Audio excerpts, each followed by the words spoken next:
Salam Indonesia, salam Nusantara dari Sabang sampai Merauke, dari Miangas sampai Pulau Rote.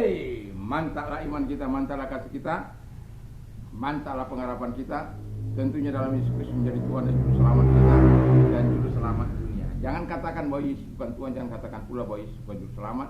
Dia adalah Tuhan, dia adalah Juru Selamat. Kalau engkau percaya, engkau akan diselamatkan. Engkau tidak percaya, engkau akan dihukum. Yohanes 3 ayat 36. Karena Yesus sudah berkata juga dalam Yohanes 14 ayat yang ke-6. Dan Yesus berkata, akulah jalan dan kebenaran dan hidup. Tiada seorang sampai kepada Allah kalau tidak melalui aku. Dan Petrus juga dalam Kisah Rasul 4 ayat 2 mengatakan bahwa dan keselamatan tidak ada dalam siapapun juga selain dalam Dia Yesus Kristus. Karena di bawah kolong langit ini tidak ada nama lain yang diberikan kepada manusia yang olehnya kita diselamatkan. Dan Yohanes 3 ayat 16 berkata, karena begitu besar kasih Allah akan dunia ini sehingga ia mengaruniakan anaknya yang tunggal supaya setiap orang percaya kepada yang tidak binasa melainkan beroleh hidup yang kekal. Mantap! Dengan hati percaya engkau dibenarkan, dengan mulut mengaku engkau diselamatkan.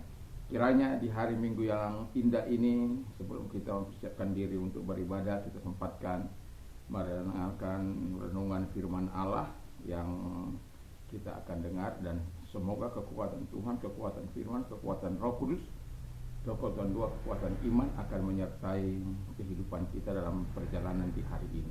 Dan Tuhan Yesus memberkati. Sebelum kita mendengarkan firman Allah, kita berdoa. Terima kasih Tuhan, kiranya Tuhan memberkati kami, menolong kami untuk kami terus mau berdoa dalam hidup ini. Dalam nama Yesus, haleluya. Amin. Saya akan membacakan dalam Matius 15 ayat 21 sampai dengan 28. Demikian bunyi firman Allah. Lalu Yesus pergi dari situ dan menyingkir ke daerah Tirus dan Sidon. Maka datanglah seorang perempuan Kanaan dari daerah itu dan berseru, kasihanilah aku ya Tuhan, anak Daud, karena anak perempuanku kerasukan setan dan sangat menderita. Tapi Yesus sama sekali tidak menjawab. Lalu murid-muridnya datang dan meminta kepadanya, suruhlah ia pergi. Ia mengikuti kita dengan berteriak-teriak. Jawab Yesus, aku diutus hanya kepada domba-domba yang hilang dari umatku Israel. 25. Tapi perempuan itu mendekat dan menyembah Dia sambil berkata, Tuhan, tolonglah aku. Katanya perempuan itu, benar Tuhan. Namun anjing itu makan remah-remah yang jatuh dari meja tuannya. Maka Yesus menjawab dan berkata kepadanya, hai ibu, besarlah imanmu, maka jadilah kepadamu seperti yang kau kehendaki. Dan seketika itu juga anaknya sembuh. Puji nama Tuhan. Dan sebagai orang yang percaya, kita tentu memiliki masalah, persoalan, keadaan kita, dan tema kita adalah doa yang mengalahkan keadaan. Keadaan itu bisa saja sakit, penyakit, penderitaan, kebangkrutan, masalah, kesulitan, dan lain sebagainya. Dan bukan berarti saya tidak mempunyai kesulitan, banyak kesulitan saya. Dan kesulitan itu kadangkala membuat kita bisa menangis dan lain sebagainya. Tetapi saya hari-hari ini menangis bukan karena utang piutang.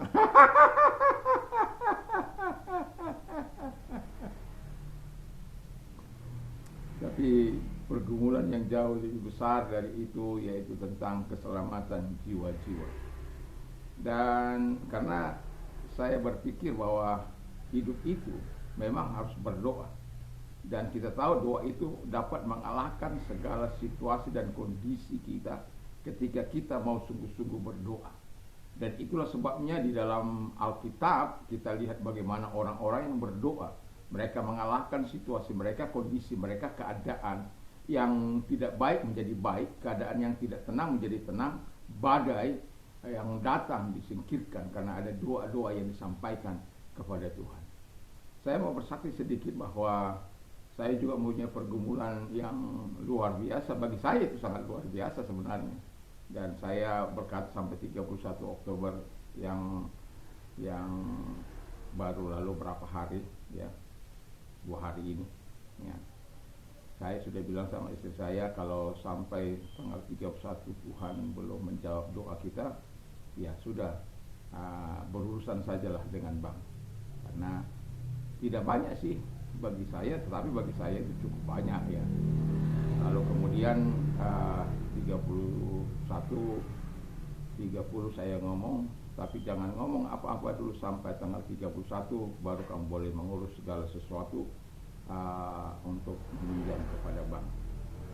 Tapi saya memang ada keberatan saya kepada Tuhan, dalam arti keinginan untuk tidak ada memakai uang-uang seperti itu ya.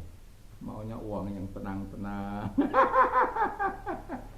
Karena uang yang saya pakai juga uang orang yang tidak apalah katakanlah ya, yang dipercayakan kepada saya. Tapi karena sesuatu hal yang harus kita kembalikan dan harus dikembalikan, dan itu sebab saya mengatakan kepada Tuhan, apalagi situasi usaha yang tidak menentu, dan itu sangat melelahkan sebenarnya. Tapi apapun itu kita harus tetap semangat. Dan Anda tahu, melalui teman anak saya mendapatkan uang nganggur sebanyak 8 juta, dan itu sudah cukup untuk menyelesaikan apa yang dibutuhkan orang yang sudah menolong saya itu. Dan itu juga pertolongan itu bagi saya tidak perlu memikirkan bunga bank dan lain sebagainya, dan diberi tempo sampai bulan bulan Maret ya. Jadi Tuhan tidak menjawab sesuai dengan apa yang saya inginkan, tetapi Dia punya cara untuk menolong saya, untuk menyatakan segala kebaikannya, supaya kita tetap bisa memuliakan Allah. Dan saya tetap mengatakan, sekalipun tidak Tuhan jawab doa saya berat, tetapi dengan caranya yang unik dan luar biasa itu, dan saya bisa menikmati uang orang tanpa harus membayar bunga-bunganya ya. Dan itu sesuatu yang baik bagi saya. Nah, wanita Kanaan ini, doa yang mengalahkan keadaan, doa mengalahkan keadaan. Jadi perempuan Kanaan adalah orang yang kita tahu akar permasalahan orang Kanaan dengan orang Israel, dan itu sampai terjadi sampai di masa Yesus itu, mereka ada sedikit gap. Dan Yesus kan tidak pernah memandang orang, tidak pernah mau mendiskreditkan orang, tetapi Dia ingin orang itu apakah sungguh-sungguh seperti perempuan Kanaan ini mau percaya dan berdoa kepada Tuhan Yesus Kristus. Dan itu perlu diuji, itu perlu diproses. Apakah betul-betul wanita ini betul-betul percaya, apakah hanya sekedar memanfaatkan Yesus? Dan Tuhan menolong. Dan sebenarnya Tuhan mau menyatakan segala kuasanya kepada siapapun, tapi Tuhan harus memproses iman wanita ini, dan kemudian wanita ini kemudian terus memohon kepada Tuhan, dan dia tidak menggubris segala kata-kata Yesus. Dia terus mau memohon dan meminta kepada Yesus supaya Yesus berdoa. Jadi kalau kita baca ayat 22 sampai 24, Yesus sedang memproses bagaimana iman wanita ini atau kepercayaan wanita ini ketika dia berdoa kepada Tuhan Yesus. Apakah motifnya murni atau tidak? Yang kedua, perempuan Kanaan itu mau merendahkan hati. Dan setelah Yesus mengabaikan dia sedikit lebih nekat, lebih berani untuk berdoa, meminta kepada Yesus. Dan dia tersungkur, mendekat kepada Yesus dan tersungkur di bawah kaki Yesus, dan memohon belas kasihan Yesus agar Yesus menyembuhkan anaknya. Dan Anda tahu apa yang terjadi? Tuhan menyatakan segala kebaikannya, Tuhan menyatakan segala kemurahannya. Walaupun kita bisa melihat, kita pernah melihat dalam sejarah penginjilan dunia, yaitu D.L. Moody yang hanya tamat dari yang hanya menyelesaikan SD aja tidak selesai, dan banyak kali mungkin dalam perkataannya tidak edukatif, tapi tidak ada orang yang sehebat dia dalam penginjilan atau KKR, kebaktian kebangunan rohani yang begitu luar biasa. Sepanjang hidupnya lebih dari 1 juta orang dibawa kepada Kristus, dan itu sesuatu yang sangat luar biasa. Dan itu sebabnya merendahkan hati itu di hadapan Tuhan sangatlah penting. Sama dengan wanita ini, tanpa disuruh dia tahu apa yang harus dilakukannya. Dia betul-betul merendahkan hati. Dan kemudian akhirnya perempuan Kanaan ini akhirnya menerima jawaban doanya. Anaknya terbebas dari kerasukan setan yang membuatnya menderita. Karena Yesus sudah mengatakan, hai ibu, ketika wanita ini dikatakan oleh Yesus kepadanya di ayat 26,